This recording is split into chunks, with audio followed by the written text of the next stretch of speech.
जेके माण्हू वुसअत जे बावजूद क़ुर्बानी नथा कनि त यकीनन उन्हनि जे लाइ नुक़सानु आहे, उहे सवाब खां मारूम थी वञनि था। पर जेके माण्हू क़ुर्बानी कनि था उन्हनि जे लाइ कहिड़ो सवाबु आहे दुनिया जे अंदरि आख़िरत में, त इहा सभु मालूमात तव्हां दोस्तनि जी ख़िदमत में अर्ज़ु कंदुसि। अचो त शुरूआत कयूं।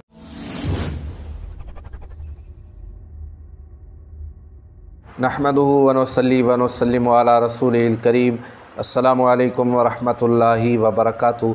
प्यारा दोस्तो, जेके माण्हू ख़ुशि दिली सां क़ुर्बानी कंदा आहिनि यकीनन अल्लाह जा प्यारा महबूब करीम सल्लल्लाहु अलैहि वसल्लम उन माण्हू सां राज़ी थींदा आहिनि ऐं अल्लाह पाक उन माण्हू ते राज़ी थींदो आहे जेको माण्हू ख़ुशी सां दिलि सां क़ुर्बानी कंदो आहे। त प्यारा दोस्तो, क़ुर्बानी हिकु वॾी सआदत आहे।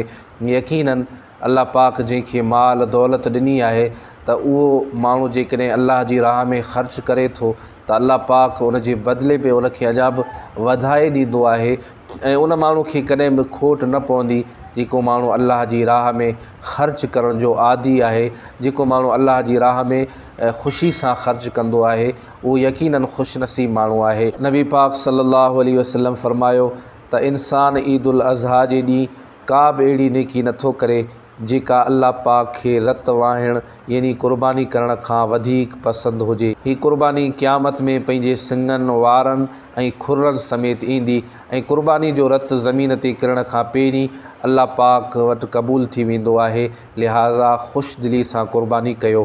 त प्यारा दोस्तो, नबी पाक सल्लल्लाहु अलैहि वसल्लम जिन जे हिन फ़रमान मुबारक मां वाज़े तौरु साबित थियो त जेके माण्हू क़ुर्बानी कनि था त क़यामत जे ॾिहाड़े उन्हनि जो क़ुर्बानी वारो जानवर ईंदो ऐं उन ते उहे क़ुर्बानी करण वारा सुवार थी करे आसानी सां पुल सिरात तां गुज़री वेंदा। त उहे जानवर जेके क़यामत जे ॾींहुं सुवारी बणिजंदा, जेके जानवर असां अल्लाह जी राह में क़ुर्बान कया, क़ुर्बानी जे वक़्तु असां ज़बह कया।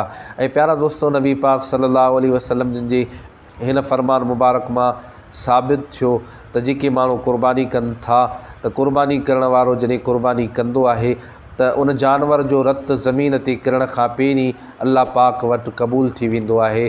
उहा क़ुर्बानी अल्लाह पाक क़बूल फ़रमाए छॾींदो आहे। ऐं प्यारा दोस्तो, नबी पाक सल्लल्लाहु अलैहि वसल्लम फरमायो त ख़ुशि दिली सां क़ुर्बानी कयो त यकीनन जेको माल अल्लाह पाक अता कयो आहे त उन माल खे, उन मिल्कियत खे असां अल्लाह जी राह में ख़र्च कयूं त यकीनन इन सां माल घटिजंदो न आहे, बल्कि अल्लाह जी राह में ख़र्च कयल माल अञा बि वधंदो आहे ऐं अल्लाह पाक उनखे वधाए ॾींदो आहे। जेतिरो माण्हू ख़ुशि दिली सां अल्लाह जी राह में ॾींदो त यकीनन अल्लाह पाक उन माण्हू जे मथां राज़ी बि थींदो ऐं अल्लाह जा महबूब करीम सल्लल्लाहु अलैहि वसल्लम बि राज़ी थींदा ऐं उन जे माल में, औलाद में ऐं रिज़्क़ में बरकतूं पइजी वेंदियूं। अल्लाह पाक असां तव्हां सभिनी खे पंहिंजी राह में ख़र्च करण जी तौफ़ीक़ अता फ़रमाए। अल्लाह पाक असां तव्हां सभिनी खे अमल जी तौफ़ीक़ अता फ़रमाए। प्यारा दोस्तो, हीअ हुई अॼु जी मालूमात जेका मूं अव्हां दोस्तनि जी ख़िदमत में अर्ज़ु कई। वरी नई मालूमात में अव्हां दोस्तनि जी ख़िदमत में हाज़िर थींदुसि। तेसीं ताईं इजाज़त ॾींदा। अल्लाह हाफ़िज़।